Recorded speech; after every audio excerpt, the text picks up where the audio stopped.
ఇవాళ మన సీఎం రేవంత్ రెడ్డి గారు ఓయూకి పోతున్నాడు. ఎందుకు అంటే ఓ 2-3 ఇనాగ్రేషన్లు ఉన్నాయి, దానికోసమని పోతుండు. గతంలోనే ఉండే ఇది కానీ అప్పుడు పోస్ట్ పోన్ చేసుకున్నారు, మళ్ళీ ఒకసారి ఇవాళ పోతుండు. ముఖ్యమంత్రి గారు, విద్యాశాఖ మంత్రి అయినా, హోంశాఖ మంత్రి అయినా మన సీఎం రేవంత్ రెడ్డి గారు. ఇదంతా ఎందుకు చెప్తున్నా అంటే ఈ శాఖలన్నీ ఆయన దగ్గరనే ఉన్నాయి. విద్యాశాఖ కూడా ఆయన దగ్గరనే ఉంది, హోం మంత్రి కూడా ఆయన దగ్గరనే ఉంది, సీఎం గారు కూడా మన రేవంత్ రెడ్డి గారే. అయితే ఆయన ఉస్మానియా యూనివర్సిటీకి పోవచ్చు, రావచ్చు, ఎవరన్నా పోవచ్చు, ఏమన్నా చేయొచ్చు, సీఎం గారి హోదాలో అక్కడ ఇనాగ్రేషన్ చేయడానికి పోవచ్చు. కానీ సీఎం గారు వస్తున్న సందర్భంగా అక్కడ ఉన్న నిర్బంధాలు, ఆంక్షల మీద ఇప్పుడు తెలంగాణ సమాజం మొత్తం బగ్గుమంటుంది. ఇవాళ పర్యటన ఉంది, నిన్న రాత్రి నుంచే అరెస్టులు, నిర్బంధాలు ఇవన్నీ మొదలైనయట.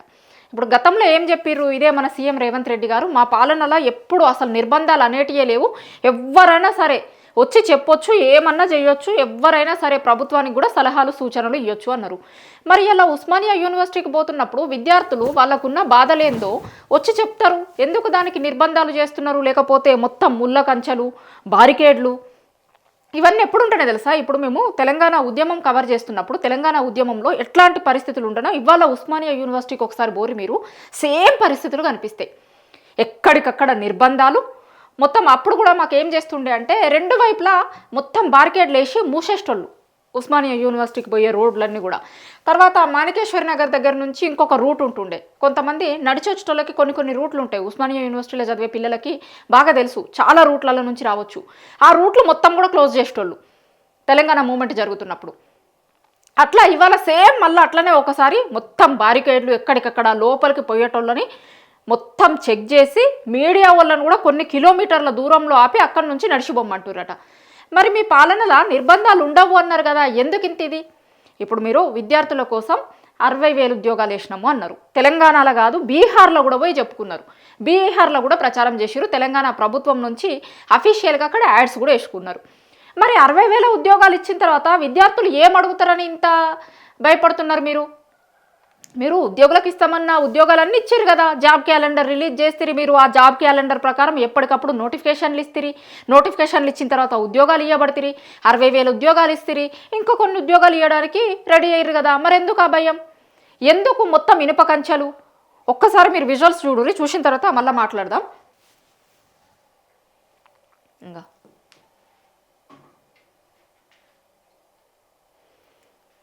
అడుగు అడుగునా పోలీసులు, ఇంకో బారికేడ్లు నిన్న నుంచి వేస్తుర్రు. ఇవి ఇప్పుడు ఒక్కసారి కాదు, నిన్న నుంచి మొత్తం చుట్టుముట్టు మొత్తం బారికేడ్లు వేసి మొత్తం వాళ్ళ ఆధీనంలోకి తీసుకున్నారంటారు. చూసిర్రా? అట్లుంది ఉస్మానియా యూనివర్సిటీల పరిస్థితి.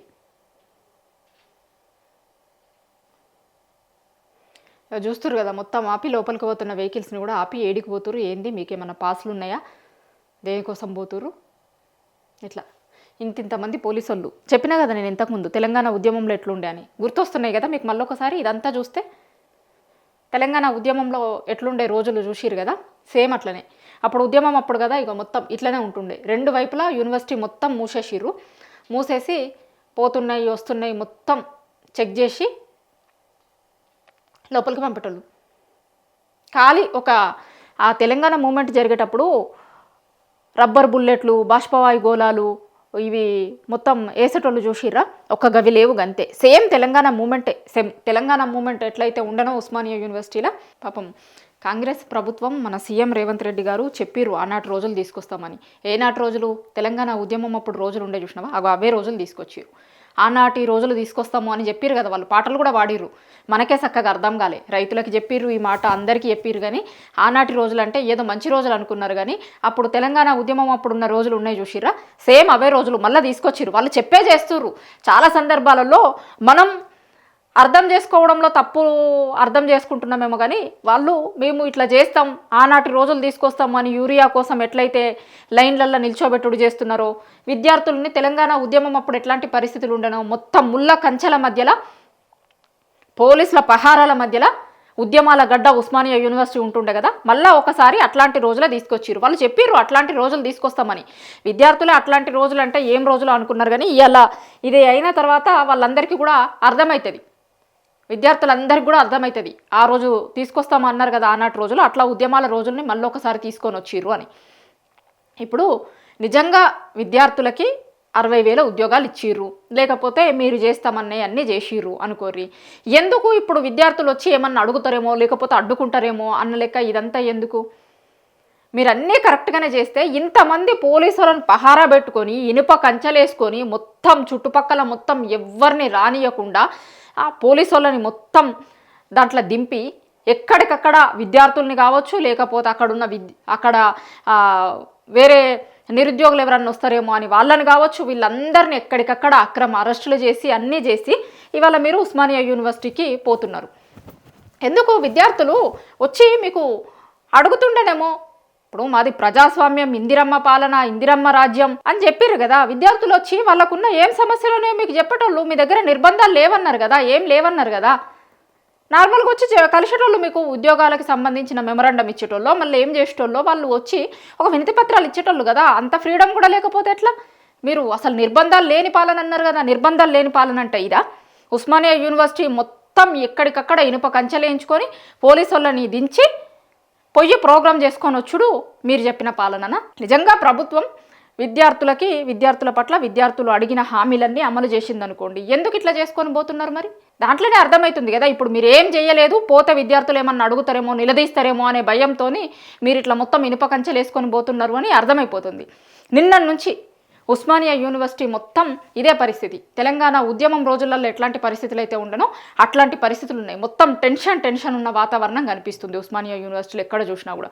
నిరుద్యోగులు అయితే చాలా స్పష్టంగా చెప్తున్నారు, ఖచ్చితంగా మేము రేవంత్ రెడ్డి గారి దృష్టికి మా ఇష్యూస్ని తీసుకెళ్లే ప్రయత్నం చేస్తాం, కానీ మా గొంతు నెక్కాలని ఎక్కడికక్కడ పోలీసు వాళ్ళు రాత్రిలో వచ్చి అరెస్ట్ చేసిర్రు, హౌస్ అరెస్టులు చేసిర్రు, కొంతమందిని నిర్బంధించిర్రు ఎక్కడికక్కడ. ఇప్పుడు మా సమస్యలు చెప్పుకునేందుకు ఇప్పుడు గతంలో నిరుద్యోగుల దగ్గరికి వాళ్ళ హైకమాండ్ అగ్రనాయకులు కూడా పోయిర్రు. నిరుద్యోగులు మీ సమస్యలు ఏంది, మీ ఇష్యూస్ ఏంది, కాంగ్రెస్ ప్రభుత్వం వస్తే మేము మీకు మంచి చేస్తాం, జాబ్ క్యాలెండర్ రిలీజ్ చేస్తాం అన్నీ చెప్పారు కదా. మీరు చెప్పినవి అడుగుతుర్రు. వాళ్ళు ఏమన్నా కొత్తగా ఇప్పుడు గొంతమ్మ కోరికలు ఏం కోరతలేరు వాళ్ళు. మీరు చేస్తామన్నది మీ అగ్రనాయకులు వచ్చి చెప్పింది నిరుద్యోగులకి విద్యార్థులకి గవ్వే చేయమని అడుగుతున్నారు. వాళ్ళేం కొత్తగా ఏం హామీలు ఇయ్యిర్రి, లేకపోతే మీరు అధికారంలోకి వచ్చిర్రు కదా మాకు ఇవి చెయ్యిర్రి అని అడుగుతలేరు. మీరు ఏం చేస్తాము అని చెప్పి అధికారంలోకి వచ్చిర్రు, గవ్వే చేయమంటున్నారు. ఎందుకు దీంట్లో ఇంత ఇబ్బంది పడుతున్నారు? ఇట్లా మొత్తం ఇనుప కంచెలు వేసుకొని అవి ఇవి ఉస్మానియాకి పోవాల్సిన అవసరం ఏమొచ్చింది? ఉస్మానియా యూనివర్సిటీ మొత్తం అయితే కొంత టెన్షన్ వాతావరణమే ఉంది. సీఎం రేవంత్ రెడ్డి గారు వస్తున్న సందర్భంగా ఆయన దగ్గరే విద్యాశాఖ కూడా ఉంది కాబట్టి విద్యార్థులందరూ వచ్చి అడిగే అవకాశం ఉంటుంది అని మొత్తం ఎక్కడికక్కడ నిర్బంధాలు, అక్రమ అరెస్టులు కొనసాగుతున్నాయి అని విద్యార్థులు అంటున్నారు.